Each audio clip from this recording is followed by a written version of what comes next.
नमस्कार।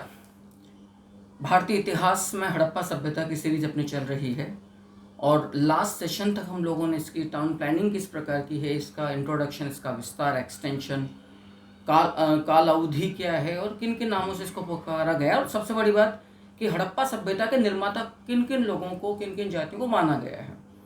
सबसे आरंभिक जो दो नगर हैं, हड़प्पा और मोहनजोदड़ो, जिसको स्टुअर्ट पेगट ने एक ही साम्राज्य की जुड़वा राजधानियां कहा है, इनमें से पहला नगर जो है, जिसको बाढ़ का विजेता सैंधव नगर भी कहा गया है, जिसको सिंध का बाग कहा गया है, रेगिस्तान का बगीचा कहा गया है, सबसे बड़ी बात हड़प्पा सभ्यता का आध्यात्मिक नगर भी जिसको पुकारा गया, मोहनजोदड़ो की बात मैं आप लोगों से करने जा रहा हूं और उम्मीद करूंगा कि ये सेशन में आपके लिए उतना ही लाभप्रद रहेगा, उपयोगी रहेगा, जितना कि अब तक सेशंस में हम लोगों ने एकेडमिक कंटेंट की के लेवल को और उसके एनालिसिस को रखा है। चलिए, आज हम बात कर रहे हैं मोहनजोदड़ो की, क्योंकि अब हमें एक एक करके जितने प्रमुख नगर हैं हड़प्पा सभ्यता के, इन्हें विस्तार से अब हमें लेना है। मोहनजोदड़ो, पहली बात तो मोहनजोदड़ो जिसको आप कहते हैं, तो इसको एक इसका ये सही उच्चारण है और ये असल में सिंधी भाषा का उच्चारण है। वजह स्पष्ट है कि ये सिंधु नदी के दाएं तट पर खोजा गया है। जो ये नगर है मोहनजोदड़ो, सिंधु नदी का दायां तट, यानी कि जिसको आप कह सकते हैं कि जो राइट इसका बैंक है, किनारा है। और 1922 में इसे खोजा गया था, आप लोग जानते हैं, राखालदास बनर्जी के द्वारा, और ये हड़प्पा सभ्यता का द्वितीय खोजा गया एवं उत्खनित नगर है। क्लियर है? चलिए, इसको सिंधु, जो पाकिस्तान का सिंध प्रांत है, पाकिस्तान का जो सिंध प्रांत है, इसमें लरकाना जो जिला है, इस बात को भी याद रखिएगा। ये सभ्यता स्थल वहां से प्राप्त किया गया है, लरकाना जिले से। लेकिन अब यदि हम बात करें कि साहब सिंधी भाषा में इसको आपने मोहनजोदड़ो बोला, तो इसके शाब्दिक अर्थ क्या क्या हैं, तो याद रखना, इससे आप प्रेतों का टीला, प्रेतों का बाग, इसे आप मृतकों का टीला भी पुकार सकते हैं। और वैसे इसे सिंध का नखलिस्तान के नाम से भी पुकारा गया है। इसके कई और भी नाम हैं, इन्हें मैं अभी और आपके सामने लूंगा। आपको मैं दोबारा बोल रहा हूँ, आश्वस्त कर रहा हूँ, आपको एक हाइट और एक लेवल इन सेशंस के जरिए प्राप्त होने जा रहा है हड़प्पा सभ्यता का। यद्यपि अभी तो मैंने प्राचीन भारत की सीरीज आरंभ की हुई है, जल्द ही मैं लाइव सेशंस लेके आ रहा हूँ जिनमें क्वेश्चन बैंक्स में सॉल्व करवाऊंगा आप लोगों को। हम लोग देख चुके हैं कि सर्वाधिक जो उत्खनित क्षेत्रफल था संपूर्ण हड़प्पा सभ्यता का, वो राखीगढ़ी था, और 900 हेक्टेयर में 2015 में 60 टीलों के अंदर उत्खनन, जो डेक्कन कॉलेज है पुणे के अंदर, डॉक्टर वसंत शिंदे जो आर्कियोलॉजिस्ट है, उनके नेतृत्व में यहाँ पर वर्तमान में खुदा हुई थी। राखीगढ़ी जो हरियाणा से प्राप्त स्थल है, उसके पश्चात द्वितीय नंबर पर सर्वाधिक उत्खनित क्षेत्रफल जिस नगर का है, याद रखिएगा, वो मोहनजोदड़ो है। तो यहाँ का जो उत्खनित क्षेत्रफल है, याद रखिएगा, जो नगर हमारे सामने आ रहा है मोहनजोदड़ो, इसका जो उत्खनित क्षेत्रफल है वो है 200 हेक्टेयर। महत्वपूर्ण है, क्लियर है? और अब यदि मैं यहाँ से बात करूं, देखो यहाँ पर जो उत्खनन हुआ है वो काफी विस्तृत अवधि से प्राप्त हो रहा है, क्योंकि आपको वो पूछ सकता है। इवन 1963 तक, 1963 तक जेएफ डेल्स के द्वारा, उससे पहले 2731 में जेएच मैके के द्वारा यहाँ पर उत्खनन का कार्य करवाया गया। तो ये मानकर मत चलेगा कि साहब राखालदास बनर्जी ही से जुड़े रहे हैं। 1922 से लेकर 27 तक, 1922 से लेकर 27 तक राखालदास बनर्जी और सर जॉन मार्शल के द्वारा यहाँ पर, याद रखिएगा, राखालदास बनर्जी एवं सर जॉन मार्शल के द्वारा यहाँ पर उत्खनन का कार्य करवाया गया है। इस बात को याद रखिएगा। 1922-27 की बात है।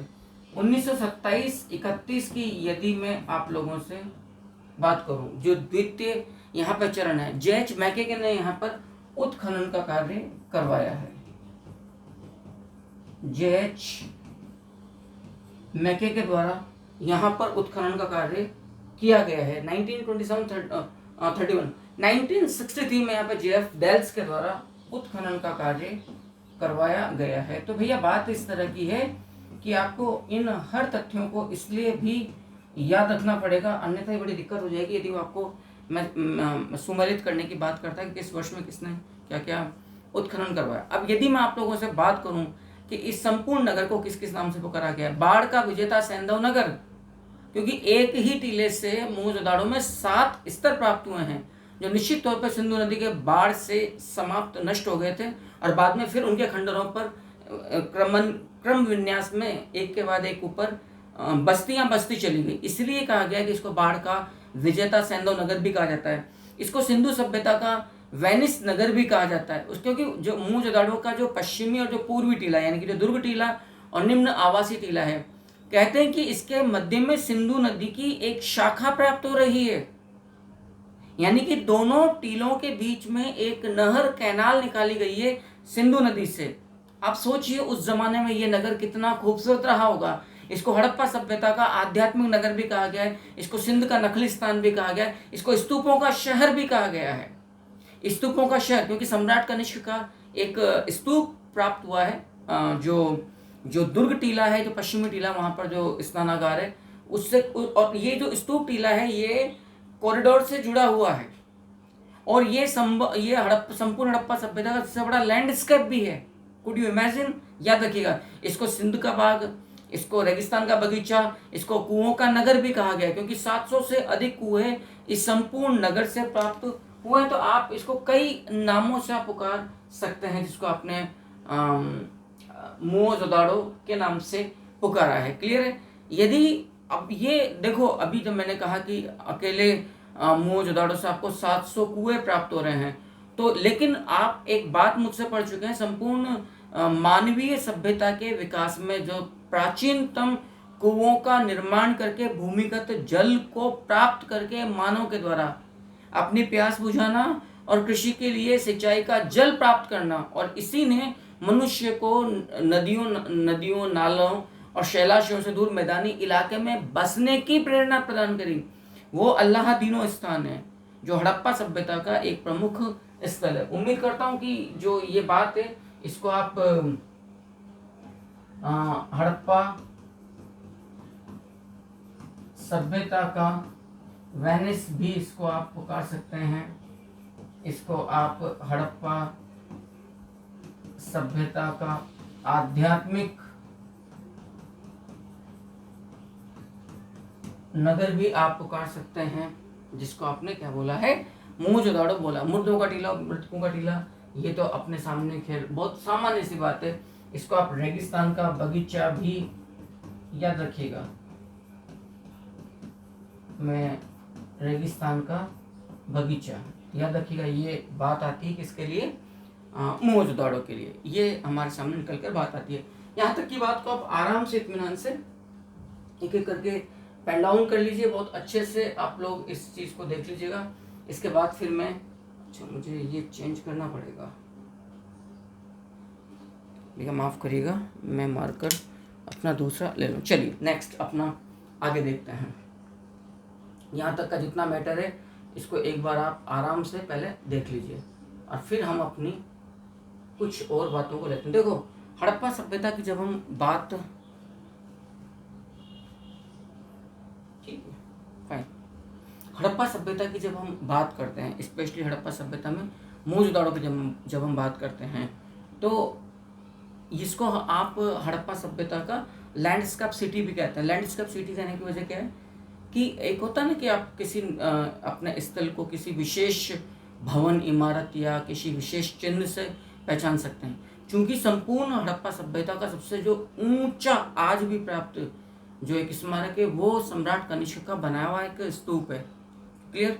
जो मोहनजोदड़ो में प्राप्त हो रहा है। और यदि आप जब पिक्चर्स देखोगे, मैं दोबारा बोल रहा हूँ कि मेरी कुछ अपनी प्रोफेशनल लिमिटेशंस हैं, इसलिए मैं इस पूरी क्लासेस को सचित्र लेकर नहीं आ रहा हूँ। अदरवाइज यदि मैं अपने PDF को काम में लूँ, जो मैं नोट्स के रूप में अपने स्टूडेंट्स को देता हूँ, तो आपको बहुत स्पष्ट तौर पर मैं आपको दिखा सकता हूँ। इवन स्तूप के ऊपर जाने की जो स्टेयरकेस या सीढ़ियाँ बनी हुई है, वो भी आज भी गजब की प्राप्त हुई है।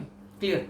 अब यदि मैं हड़प्पा इस मोहनजोदड़ो की प्रमुख विशेषताओं की आपके सामने बात लेकर आऊँ, याद रखना, बाढ़ के कारण, सिंधु नदी के बाढ़ के कारण ये 7 बार उजड़ा, 7 बार बसा, इसलिए इस नगर से कुल 7 बस्तियों के कुल 7 स्तर प्राप्त हुए, इसीलिए आपने इसको सैंधव सभ्यता का बाढ़ का विजेता नगर भी कहा है, जहां से कब्रिस्तान का पूरी तौर पर अभाव है। हड़प्पा सभ्यता का सर्वाधिक जनसंख्या वाला नगर है ये। फेयर सर्विस के अनुसार अकेले मोहनजोदड़ो में क्या कहना चाहिए, जो जनसंख्या थी वो थी 40 लाख, तो संपूर्ण हड़प्पा सभ्यता की इरफान हबीब साहब ने कही थी 41,250 जनसंख्या फेयर सर्विस ने अनुमानित तौर पर मोहनजोदड़ो की बताई है। और दुनिया में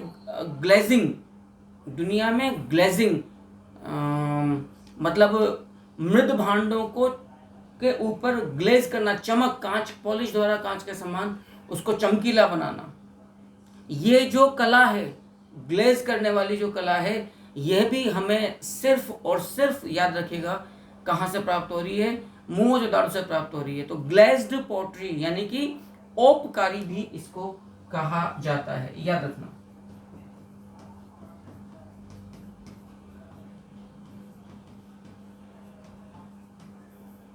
औपकारी यानी कि मृद भांडों की ऊपरी सतह को चमकीला बनाना, पॉलिश के समान।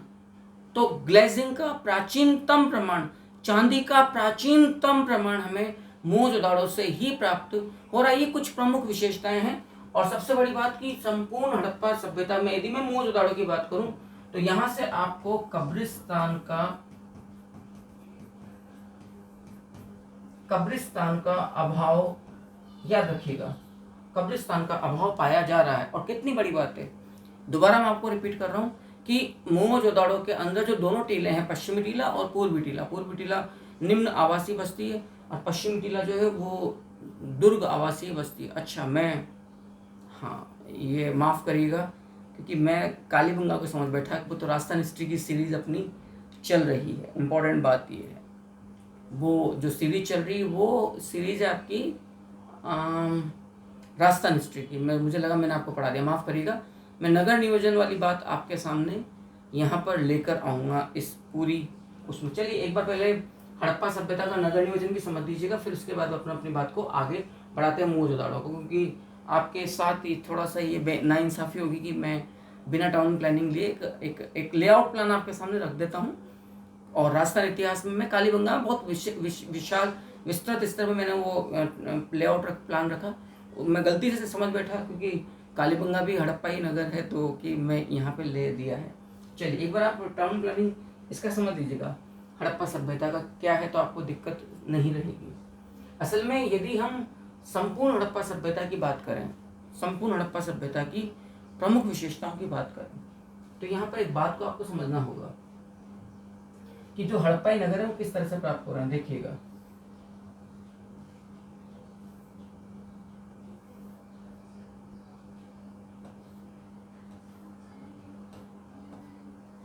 जो हड़प्पाई नगर है वो इस तरह से प्राप्त हो रहे हैं।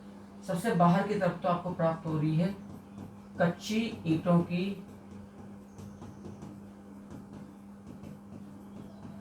याद रखिएगा, कच्ची ईंटों की दीवार, और ये है आपका नॉर्थ एंड। असल में नॉर्थ एंड जो है, जो उत्तरी प्रवेश द्वार है, वो लगभग नदी के प्रवेश द्वार की तरफ पाया जा रहा है। याद रखना, ये हर हड़प्पाई नगर की अपनी एक विशेषता है कि ये उत्तरी प्रवेश द्वार नदी की तरफ पाया जा रहा हो, चाहे सिंधु हो, चाहे सरस्वती हो, या कोई भी अन्य हिंड नदी, प्रवरा नदी, कुछ भी नदी हो, वो इस तरह पाया जा रहा है। और ये कच्ची ईंटों की दीवार है और ये बुर्ज युक्त है। ये बात भी याद रखना, बुर्ज एक तरह की चौकियां हैं, सुरक्षा चौकियां कह सकते हो, सैनिकों के खड़े रहने की आप चौकियां कह सकते हो। तो उसकी वजह क्या थी कि यहाँ पर वॉच टावर के रूप में सैनिक इन पर खड़े रहते थे ताकि ये लंबी दूरी तक देख सकें सुरक्षा के दृष्टिकोण से। अब ये कच्ची ईंटों की जो 4 दीवारी प्रत्येक बस्ती के चारों तरफ जो बनाई गई है, इसका भी जो प्रयोजन था, इसका भी जो टारगेट था, उद्देश्य था, वो बाढ़ के पानी से बस्तियों की रक्षा करना और आक्रमणों से सुरक्षा प्रदान करना ये था। निश्चित तौर पर ये लोग, क्योंकि ये व्यापारिक नगर थे, ये काफ़ी परिष्कृत, काफ़ी धनाढ्य नगर थे, तो निश्चित तौर पर इनको लुटेरों का इनका खतरा रहता होगा। क्लियर है। अब ये बात भी मेरा आज तक समझ में नहीं आती, जैसा कि कहा जाता है अरे भाई यदि किसी प्रकार के हथियार प्राप्त नहीं हो रहे हैं अभी तक किसी वजह से, तो ये कहना कि शांति प्रिय थे और इनको हथियारों की, क्योंकि हथियार प्राप्त नहीं हुए, ये थोड़ा कॉन्ट्राडिक्टरी लगता है कि शांति सिर्फ और सिर्फ ताकतवर सत्ता ही स्थापित कर सकती है। अदरवाइज यदि आप चाहें कि पैसा हो और आपके पास सुरक्षा का कोई इंतजाम ना हो, भाई आप सुरक्षित रह ही नहीं सकते हो। तो एक तो सबसे बड़ा जो एग्जाम्पल है इस बात का कि सुरक्षा के प्रति काफी सजग थे, ये इस बात से भी लगता है कि कच्ची ईंटों की जो दीवार थी इस पर बुर्ज पाए गए जहां पर संभवतः सुरक्षा चौकियों के रूप में रखते थे। अब अंदर की तरफ याद रखिएगा, अंदर की तरफ आपको 2 टीले पाए जा रहे हैं। अंदर की तरफ देखो, एक टीला है जो क्षेत्रफल में बड़ा है, पूर्वी टीला। एक टीला है जो क्षेत्रफल में छोटा है, पश्चिमी टीला। लेकिन पश्चिमी टीला, सबसे बड़ी बात यह है, पश्चिमी टीला जो है वो याद रखिएगा, वो हर बस्ती में एक प्लेटफॉर्म पर मौजूद है। तो प्लेटफॉर्म पर मौजूद होने की वजह से क्या होता है कि इसकी हाइट पूर्वी टीले की तुलना में ज्यादा नजर आती है। याद रखिए ये हाइट पर है, ठीक है। तो आप इस बात को यूं समझ लीजिएगा। नेक्स्ट,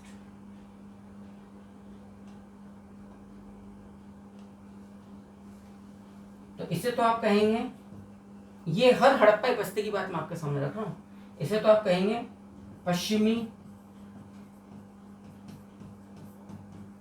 टीला, इसे आप कहेंगे पूर्वी टीला। ये बड़ा मतलब विशाल टीला है, ये आकार में छोटा है लेकिन ये प्लेटफॉर्म पर चबूतरे पर है, तो इसे आप कहेंगे उच्च टीला। ये बिना चबूतरे के है तो आप इसे कहेंगे निम्न टीला। साधारण सी बात है, ठीक है सब। इसके अलावा चूंकि ये जो टीला है पश्चिमी टीला, यह पुनः कच्ची ईंटों की एक सुरक्षा दीवार से पुनः घिरा हुआ है, यानी कि ये किलेबंद है, ये फोर्टिफाइड है, इसीलिए पश्चिमी टीले को दुर्ग टीला भी पुकारा जाता है। लेकिन जो पूर्वी टीला है इसकी सुरक्षा के लिए इस प्रकार का कोई इंतजाम, कोई कच्ची ईंटों की चहारदीवारी कहीं पर भी नहीं पाई जाती है, तो ये दुर्ग टीला नहीं कहलाता। इसका मतलब ये निकल रहा है कि ये निम्न जनता के आवास के लिए टीला था, ये आवासीय आम जनता का रिहायशी इलाका था। क्लियर। अब जहां जिस टीले के चारों तरफ पुनः कच्ची ईंटों की एक सुरक्षा दीवार पाई जा रही है, इसका मतलब यहां पर काफी एलिट क्लास के प्रशासनिक महकमे के लोग, धार्मिक वर्ग के, पुरोहित वर्ग के लोग जो अच्छा दबदबा रखते थे, दबंग लोग थे इस म्युनिसिपल कॉरपोरेशन जैसी इकाई के या नगरों के, क्योंकि हर हड़प्पाई नगर एक तरह से राजधानी नगर के रूप में काम आ रहा है, मेट्रोपोलिस सिटी या मेट्रोपॉलिटन सिटी के रूप में हमें देखने को मिल रहा है, ठीक है। तो यहां पर मैं आपको एक चीज बतलाना भूल गया, यहाँ लिख देता हूं मैं, क्योंकि जब आप नोट्स लिख रहे हो तो आपके लिए काम। यदि मैं हड़प्पा मोहनजोदड़ो की विशेषताओं की बात करूं, मैंने बोल तो दिया था लेकिन शायद मैंने लिखा नहीं था, हाँ नहीं लिखा है। ये संपूर्ण हड़प्पा सभ्यता का, मोहनजोदड़ो की बात कर रहा हूं मैं,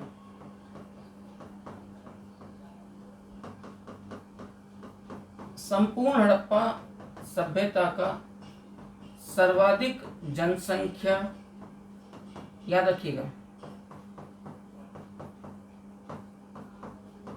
सर्वाधिक जनसंख्या वाला नगर है। इसकी जनसंख्या बताई गई है 41,250। अकेले मोहनजोदड़ो की 41,250 की जनसंख्या बताई गई है, और ये बताई गई है फेयर सर्विस के द्वारा। 41,250 जनसंख्या अकेले मोहनजोदड़ो नगर से। और पुनः इस बात को याद रखिएगा कि संपूर्ण क्षेत्रफल नहीं, संपूर्ण हड़प्पा सभ्यता का सर्वाधिक विस्तृत क्षेत्रफल तो राखी गढ़ी है, जनसंख्या वाली बात हम आपसे कर रहे हैं। तो निश्चित तौर पर जब हम इस चर्चा को आगे बढ़ाते हैं तो इस बात को याद रखिएगा कि यहाँ पर प्रशासनिक, धार्मिक, राजनीतिक महत्व के ये केंद्र था ये वाला जो टीला है, याद रखिएगा।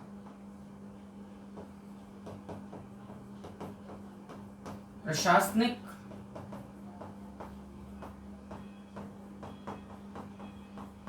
धार्मिक, राजनीतिक महत्व का ये बहुत बड़ा केंद्र था, जिसको आपने कहा है पश्चिमी दुर्ग टीला, जो आकार में छोटा है। इस बात को याद रखना, संपूर्ण नगर जो है, संपूर्ण हड़प्पाई जो नगर है, जितने भी हड़प्पाई नगर हैं, वो सबके सब, उन सबका जो टाउन प्लान है वो है चेस बोर्ड लेआउट, यानी कि समानांतर चतुर्भुज वाला उनका यूं समझ लीजिएगा उनका नगर नियोजन है, जहां पर सड़कें एक दूसरे को समकोण पर काट रही है। मुख्य भवन जो हैं वो कम से कम 3 तरफ सड़कों पर खुल रहे हैं, और भवनों के मुख्य दरवाजे और सड़क और जो खिड़कियां हैं वो गलियों की तरफ खुल रही है, ना कि मुख्य प्रवेश द्वार की तरफ, सुरक्षा के लिहाज से। एक अपवाद है सिर्फ, लेंगे हम उसे। लेकिन जितनी भी भवन है और कहीं पर कोई 1 इंच का अतिक्रमण आपको प्राप्त नहीं होता है। सबसे बड़ी बात इस टाउन प्लानिंग की या लेआउट प्लान की, हर हड़प्पाई बस्ती की 2 टीले पाए जाते हैं। अब जैसे कालीबंगा में 3 टीले पाए जाते हैं, इन 2 टीलों के अलावा सबसे पूर्वतम छोर पर कालीबंगा में जो निम्न पूर्वी टीला है, इसके भी एक छोर पर एक छोटा सा प्रशासनिक केंद्र के रूप में टीला और पाया गया। और कालीबंगा में तो आश्चर्यजनक तौर पर जो निम्न पूर्वी आम जन का रिहायशी टीला है, आवास इलाका है, वो भी कच्ची ईंटों की दीवार से घिरा हुआ है, यानी कि दोनों टीले दुर्गीकृत है। ये सिर्फ कालीबंगा में ही है, इसके अलावा कहीं पर भी इस तरह का लेआउट प्लान नहीं पाया जाता है। तो कालीबंगा जब आप देखोगे, क्योंकि वो सेशन डला हुआ है, तो आपको वहाँ ज़्यादा विस्तार से समझ। और जो लोग राजस्थान से जुड़े हुए हैं और राजस्थान जो एग्जामिनेशंस हैं, कॉम्पिटिशन्स हैं, उनकी तैयारी कर रहे हैं, आपको वो जरूर सीरीज़ देखनी चाहिए। आप याद करोगे, मुझे दुआएं दोगे कि इस लेवल की क्लासेस भी फ्री ऑफ कॉस्ट दी जा सकती है, सब उम्मीद से परे है। तो ये एक प्रकार का लेआउट प्लान है जो हर हड़प्पाई नगर का है। तो अब यदि मैं मोहनजोदड़ो के टीलों की बात करूं, सबसे पहले दुर्ग टीले की बात करूं, तो दुर्ग टीले का मतलब क्या हुआ? पश्चिमी उच्च टीला जो फोर्टिफाइड है, जो कच्ची ईंटों की सुरक्षा प्राचीर से पुनः घिरा हुआ है, विशेषता आपने ले ली। अब यदि हम मोहनजोदड़ो के, अब मैं बात कर रहा हूँ पर्टिकुलर मोहनजोदड़ो के नगर नियोजन की, इस बात को याद रखना। तो यदि मैं मोहनजोदड़ो के सिटाडेल की बात करूं, सिटाडेल से मतलब हमारा है दुर्ग टीला, सिटाडेल माउंट यानी कि दुर्ग टीला, यानी कि पश्चिमी प्रशासनिक जो केंद्र के या महत्व के जो केंद्र जहां पाए जा रहे हैं, जिसको पश्चिमी उच्च टीला कहते हैं। तो इस सिटाडेल या पश्चिमी दुर्ग टीले की मोहनजोदड़ो में खोज की गई थी, याद रखिएगा, मोर्टिमर विलर के द्वारा। ये सबसे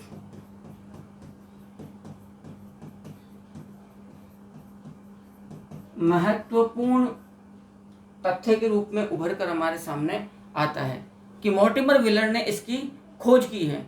और इस पश्चिमी टीले को, दुर्ग टीले को, मोहनजोदड़ो में एक अन्य नाम से पुकारा गया है, याद रखिएगा, इसे आप स्तूप टीला भी पुकारते हैं।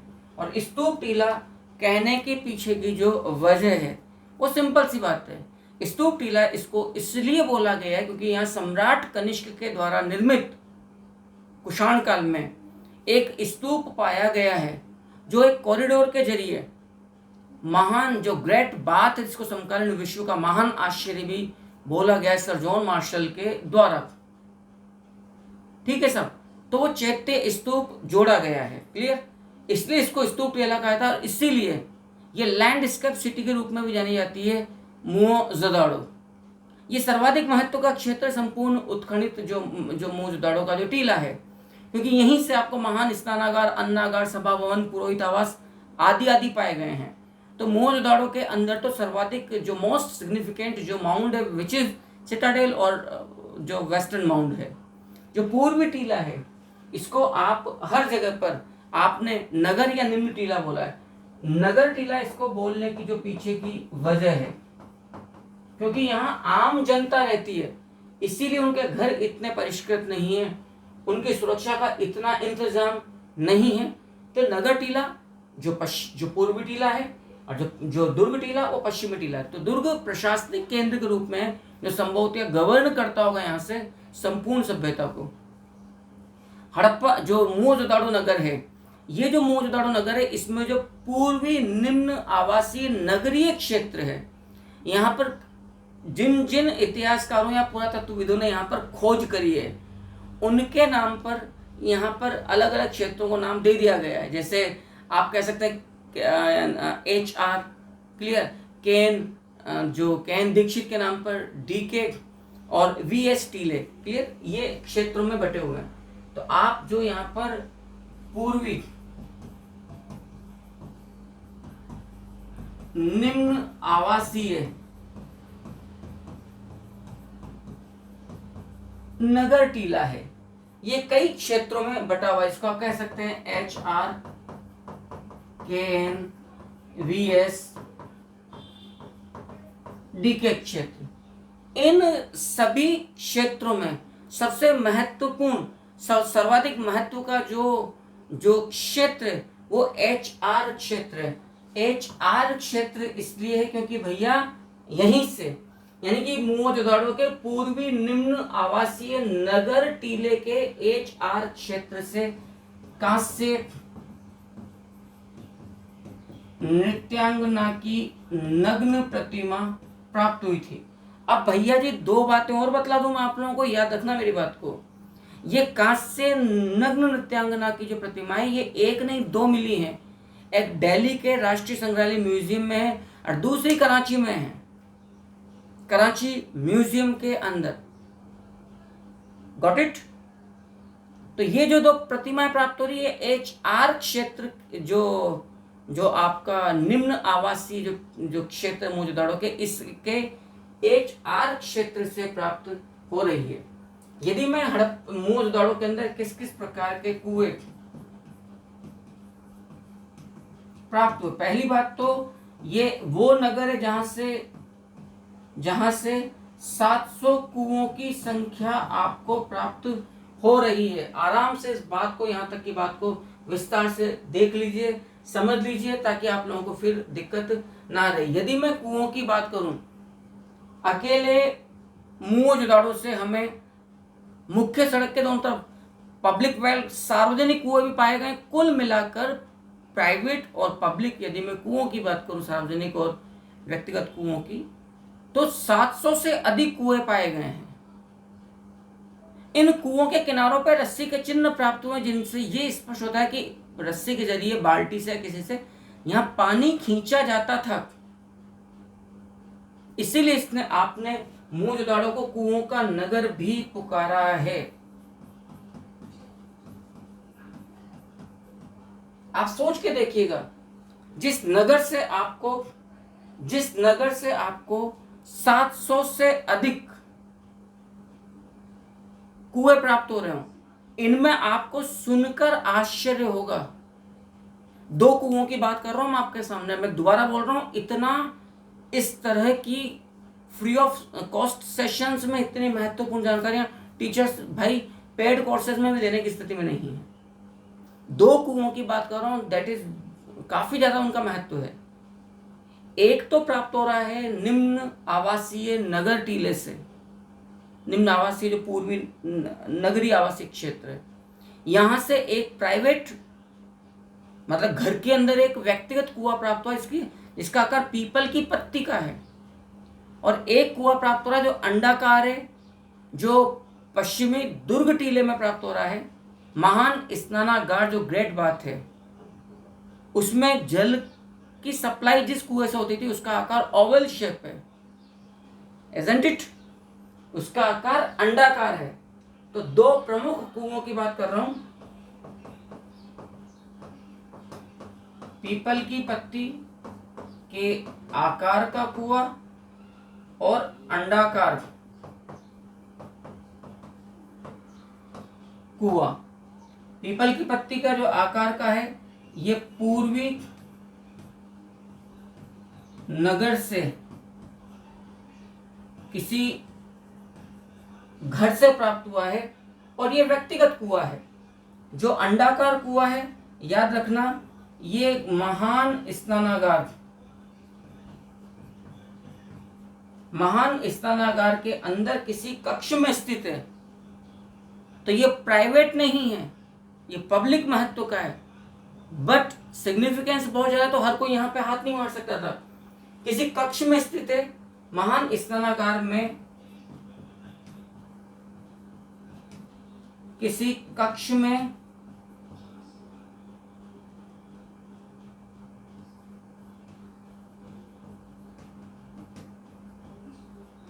याद रखना स्थित जो स्नानागार को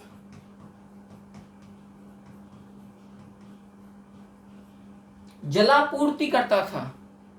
तो ये दो कुएं तो बड़े ही महत्व के हैं, पीपल की पत्ती के आकार का कुआं और अंडाकार कुआं। अंडाकार कुआं ओवल शेप्ड वेल है, वो वाटर सप्लाई करता था ग्रेट बाथ को, which is located in citadel area of Mohenjodaro, जो वेस्टर्न माउंड है। आराम से यहाँ तक के आप स्लाइड को चेकआउट करिए, देखिए, नोट्स को अपने उतारिए, आपके बहुत बहुत काम की बात रहेगी। तो जितना अच्छे से हो सकता है देख लीजिए।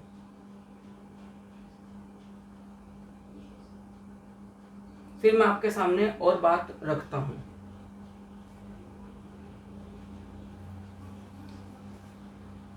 चलिए, अंडाकार कुआं हम जब बात कर रहे हैं तो भाई कुछ महत्वपूर्ण जानकारी और दे दूं आप लोगों को, शायद आप लोग मुझे याद रखें।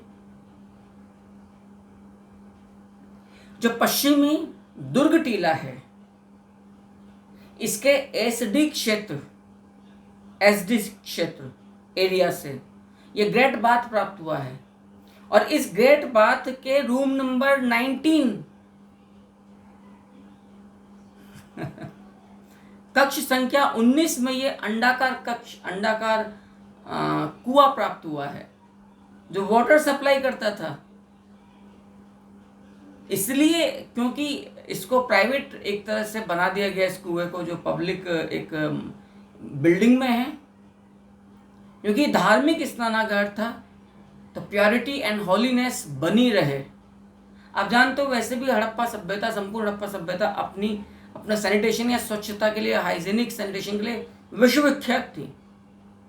और जो वैदिक सनातन संस्कृति भारत में, तो उसमें तो वैसे शुद्धता पवित्रता का बहुत ज़्यादा ख्याल रखा था कि यदि देवताओं का भोजन प्रसादी बन रही है तो बहुत शुद्ध जल से निर्मित हो। उम्मीद करता हूं कि यहां तक की बात आप लोगों को बेहद अच्छे से समझ में आई है। आगे बढ़ता हूं। अब मैं आपके सामने मोहनजोदाड़ो से किस किस प्रकार के सील्स या मुहरें हमें प्राप्त हुई हैं, उन पर मैं आपके सामने चर्चा करने जा रहा हूं। वेरियस सील्स, कॉइन्स अलग होते हैं, कॉइन्स फॉर एक्सचेंज, मतलब एक्सचेंज तो नहीं, एक तरह का जो इकोनॉमी को फ्लो देते हैं। और जो मुहर होती है वो किसी को सील करने के लिए, किसी वस्तु की प्रामाणिकता को बरकरार रखने के लिए। जैसे वस्तुओं की गठरी आप एक सभ्यता से दूसरे सभ्यता में ट्रेडर्स लेके जा रहे हैं, यदि सील पैकेट मीन्स इसके साथ छेड़खानी नहीं हुई है, ओरिजिनली ये जहाज से पैक की गई थी, अब हम दूसरे हैंड पर आने पर ही सील खुल रही है, इसलिए उन सील्स को काम में लिया जाता था। मोहनजोदाड़ो से भाई साहब कुछ सील तो बड़ी विशिष्ट हैं, जो बॉक्स युक्त हैं। सील के अंदर भी एक पेटी बनी हुई है और वो पेटी ढक्कन से बंद होती है। संभवतया उस सील के अंदर कुछ संदेश लिख कर रख दिया जाता होगा, जो उस व्यापारिक वाणिज्यिक सामग्री के साथ प्राप्तिकर्ता को दे दिया जाता था कि भैया चेक कर लीजिए, इतना इतना सामान आया सील पे के जो दे रहा है। सो कौन कौन सी सील्स या मुहरें हमें प्राप्त हो रही हैं, एक झलक आप देखिएगा। मैंने स्पष्ट कर दिया, मुद्रा या कॉइन्स अलग होते हैं। मुद्रा को कॉइन्स कहते हैं, मुहर को सील्स कहते हैं। हम मुहरों की बात कर रहे हैं। तो एक तो यहां से आपको आद्य शिव के चित्रांकन वाली पशुपति मुहर प्राप्त हो रही है। यूनिकॉर्न, यूनिकॉर्न प्रतीक वाली, हमने कहा था unicorn is a state symbol of Harappan civilisation according to Shirin Ratnagar. तो यूनिकॉर्न प्रतीक वाली 2 चांदी की मुहरें प्राप्त हो रही है। ये बात भी याद रखना, दुनिया में चांदी का प्राचीनतम साक्ष्य हमें मोहनजोदाड़ो से प्राप्त हुआ है। तो आद्य शिव,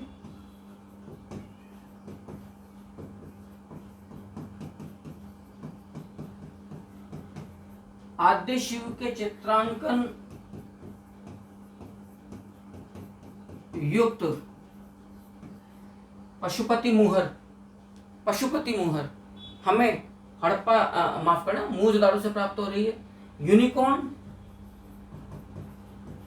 जो एक सिंगी पशु या देवता होता है, मे बी गेंडा, यूनिकॉर्न प्रतीक वाली, यूनिकॉर्न प्रतीक युक्त 2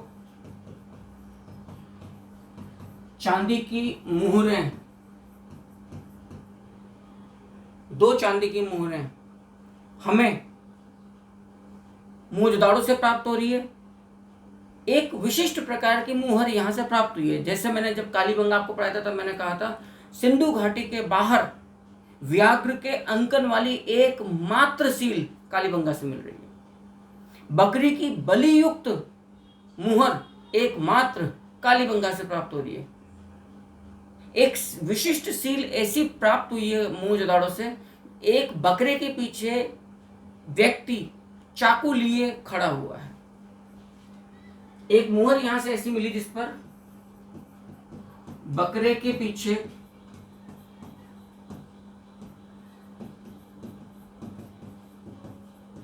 चाकू लिए व्यक्ति खड़ा चित्रित किया गया है। यह अति विशिष्ट मुहर आपको मोहनजोदाड़ो से प्राप्त हो रही है। और देखिए, एक और बड़ी विशिष्ट महत्व की मुहर आपको मोहनजोदाड़ो से प्राप्त हो रही है। 2 बाघों से लड़ता, 2 बाघों से लड़ता अकेला व्यक्ति। आप सोच के देखिएगा, माइटीनेस, कितना डेयरिंग ये चित्रण किया होगा। निश्चित तौर पर चित्रकार ने, उत्कीर्णकर्ता ने जो देखा होगा किसी शौर्य को उस जमाने में, कि भाई कोई बड़ा प्रबल योद्धा है जो 2 बाघों से अकेला लड़ गया, क्योंकि उस जमाने में तो जंगल बहुत रहे होंगे, टाइगर तो रहे ही होंगे। इसका मतलब हड़प्पा वासी बाघ से भी परिचित थे। तो जिसको आप मल्ल युद्ध कहते हैं कि 2 बाघों से लड़ता अकेला साहसी योद्धा। प्राचीन भारत में इस तरह की कहानी किससे बहुत है। सब संगम एक में वीर कल हीरो स्टोन के बारे में पढ़ते हैं। तो निश्चित तौर पर यह कोई हाइपोथेटिकल चित्रांकन नहीं है। मैं जितना समझता हूं, कोई प्रबल योद्धा होगा जिसने इतना कोई साहसिक कार्य किया होगा कि 2 बाघों से व्यक्ति, उसका चित्रण मोहनजोदाड़ो की मुहर पर किया गया है। एक ऐसी मुहर प्राप्त हुई है मोहनजोदाड़ो से जिसमें सुमेरियन नाव के ऊपर समुद्र के अंदर जो भूमि का पता दिशा बतलाने वाला पक्षी होता है, वो नाव भी सुमेरियन टाइप की, वो उड़ रहा है। और इस मुहर पर 8 सैंधव लिपि के अक्षर चित्रांकित हैं। इतनी अति विशिष्ट, the very special seal found from Mohenjodaro. Clear? एक ऐसी मुहर मिली है सुमेरियन नाव पर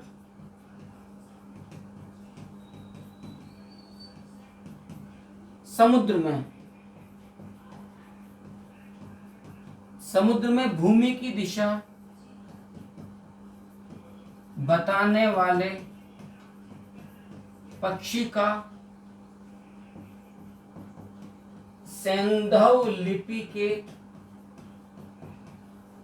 8 अक्षरों युक्त चित्रांकन। तो ये इस बात का भी स्पष्ट परिचायक है कि हड़प्पाई वासियों का, जो हड़प्पा का मतलब एक सभ्यता से है, सुमेरियन या मेसोपोटामियन सिविलाइजेशन के साथ ट्रेड एंड कॉमर्स का रिलेशन थे बाय सी पैसेज। तो इस हड़प्पाई लिपि पर सुमेरियन नाव है, समुद्र में चल रही है, भूमि की दिशा बताने वाले जो सील पक्षी होते हैं वो उड़ रहे हैं, और इस मुहर के ऊपर हड़प्पन स्क्रिप्ट है जिनमें टोटल 8 लेटर्स हैं। ये अति विशिष्ट मुहरें हैं जो हमें मोहनजोदाड़ो से प्राप्त हो रहा है। मोहनजोदाड़ो से मलेरिया के प्राचीनतम साक्ष्य प्राप्त हैं। संभवतः संपूर्ण दुनिया में मलेरिया के प्राचीनतम साक्ष्य हमें मोहनजोदाड़ो से मिल रहे हैं। सूती वस्त्र के निर्माण के प्राचीनतम साक्ष्य हमें मोहनजोदाड़ो से मिल रहे हैं। जो निम्न आवासीय पूर्वी नगर टीला है, इसके डीकेजी क्षेत्र से काशीनाथ दीक्षित काशीनाथ दीक्षित कौशल में सोने की 3 सुइयां मिली हैं, जिनमें एक तो 2 इंच लंबी थी। Needle made from golden needles. हमने कहा पॉटरी ग्लेज्ड पॉटरी, मृद भांड को चमकीला बनाने की विधि वैसे नवपाषाण काल में बर्निशिंग विधि थी, लेकिन हड़प्पाई नगर मोहनजोदाड़ो के अंदर तो औपकारी ग्लेजिंग, मृद भांडों की बाहरी सतह को पॉलिश करना, चमकाना। वाटर प्रूफिंग का मतलब कि जल भरा हुआ है लेकिन जल अंदर समाये नहीं दीवारों में। वाटर प्रूफिंग का दुनिया का प्राचीनतम साक्ष्य फ्रॉम ग्रेट बाथ, जो एसडी क्षेत्र से पश्चिमी टीले से जो आपको महान स्तनागार मिला है, उसमें जो सरफेस है, लोअर सरफेस जो नीचे वाला सरफेस है, उसमें बिटुमेन और जिप्सम का प्लास्टर किया हुआ है ताकि जल का रिसाव ना हो। सो वाटर प्रूफिंग का दुनिया का प्राचीनतम साक्ष्य, चांदी का प्राचीनतम साक्ष्य, सूती वस्त्र निर्माण का प्राचीनतम साक्ष्य काशीनाथ दीक्षित को डीकेजी एरिया जो पूर्वी नगर टीला है वहां से सोने की सुइयां प्राप्त हुई हैं। इन सोने की सुइयों में कुल संख्या 3 है सोने की सुइयों की। इनमें एक तो 2 इंच लंबी है, संभवतः कशीदा के लिए काम में लिया जाता हो, और मलेरिया के प्राचीनतम साक्ष्य भी हमें मोहनजोदाड़ो से प्राप्त हुए हैं। मैं उम्मीद करता हूँ कि इस सेशन की ये जानकारियाँ आपके लिए काफ़ी रोचक रही होंगी और उतना ही एग्जाम ओरिएंटेड भी रही होंगी। नेक्स्ट सेशन में हम मोहनजोदाड़ो को थोड़ा और आगे लेकर जाएंगे। यदि जानकारी आपको पसंद आई तो प्लीज़ लाइक करिए, शेयर करिए, सब्सक्राइब करिए, और इस जानकारी को जितने दोस्तों तक पहुंचा सकते हैं इतना सा प्रयास तो कर लीजिए। नेक्स्ट सेशन तक के लिए नमस्कार।